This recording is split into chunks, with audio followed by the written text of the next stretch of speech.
Bonjour à tous et bienvenue dans les petites chroniques du musée, l'émission qui vous permet de découvrir les seigneurs de Crépy par des anecdotes historiques ou des mystères architecturaux liés à leur château. Aujourd'hui, nous allons découvrir l'histoire mouvementée des boiseries actuellement exposées dans la chapelle basse du musée de l'Archerie et du Valois.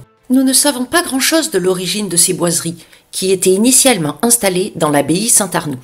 Tout juste est-il mentionné qu'elles furent rénovées en 1684 et en 1723. Mais s'agit-il précisément de celles-ci ? Rien n'est moins sûr. En effet, ces boiseries, en chêne mouluré et sculpté, sont caractéristiques du néoclassicisme français de la fin du XVIIIe siècle. Ce courant s'inspire de l'Antiquité, avec des lignes souples et un certain retour à la sobriété. Tous ces indices nous suggèrent une datation dans les années 1770-1780, à plus ou moins 5 ans près. Il est même possible d'y voir un lien avec le travail de Pierre Randon, sculpteur des monuments du roi Louis XV. Il a réalisé de nombreuses sculptures à Crépy, dont sa propre maison, dite actuellement la maison des 4 éléments, la chaire à prêcher réalisée pour saint Thomas de Canterbury, qui est aujourd'hui à Noyon, et aussi les ornements de la porte Sainte-Agathe et de la porte Paris. Mais revenons aux boiseries. Nous connaissons beaucoup mieux leur histoire à partir de la Révolution. Tout d'abord par un inventaire datant de 1791-1792, où elles sont situées à côté du chœur dans l'abbaye. Le 7 pluviose en 7, soit le 7 janvier 1797, l'abbaye Saint-Arnoux est vendue comme bien national et commence alors le grand voyage des boiseries dans Crépy. Elles sont d'abord installées à l'église Saint-Michel de l'Hôtel-Dieu, seul édifice religieux de la ville encore utilisable à cette époque. De ce premier déménagement, nous n'avons aucune trace, mais la suite de leur périple nous permet d'en comprendre la première étape.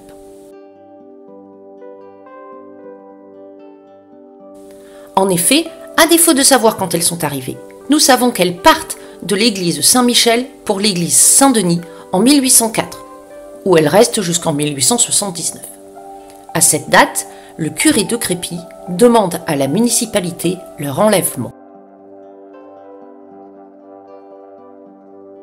Il est alors décidé qu'elles seront installées dans la salle de justice de paix de l'hôtel de ville, exception faite du panneau nommé le plus beau panneau représentant les armoiries du culte catholique, qui lui est installé dans le presbytère. En 1926, plusieurs amateurs d'art proposent à la municipalité d'acheter les boiseries pour un montant de 40 à 45 000 francs. Le conseil municipal valide la proposition de vendre, après en avoir référé à la population, pour la forme, et confirme la mise en vente en 1927.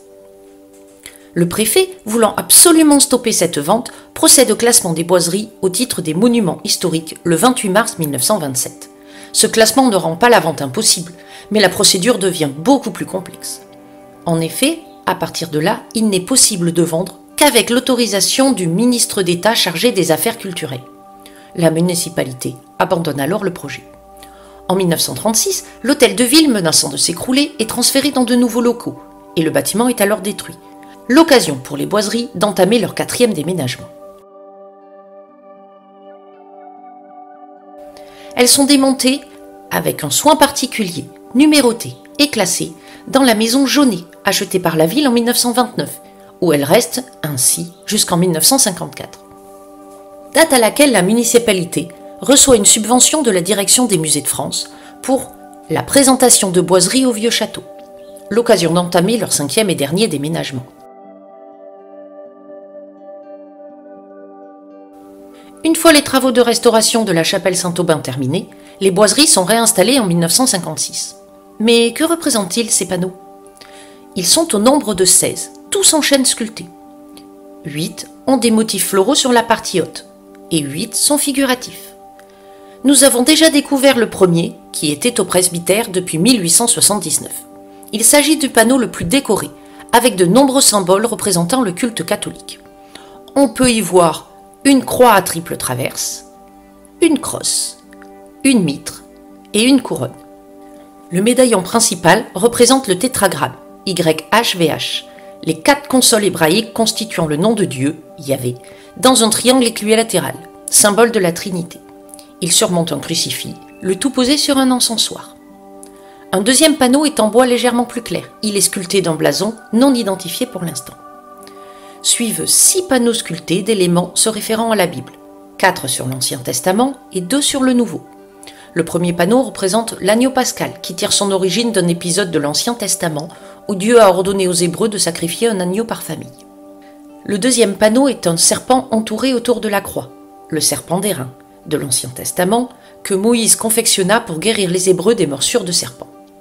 Le troisième panneau représente les tables de la loi, qui sont les tablettes sur lesquelles Dieu aurait gravé ou fait graver par Moïse le décalogue, les 10 commandements.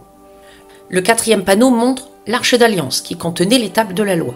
Elle aurait disparu du Saint des Saints du temple de Salomon avant 586 avant Jésus-Christ.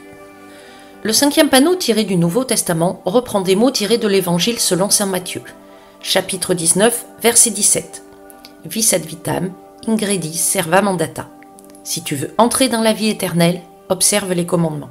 Il s'agit donc d'un rappel des devoirs du chrétien. Le dernier panneau représente un ciboire, le vase sacré fermé d'un couvercle, surmonté d'une croix qui contient les hosties.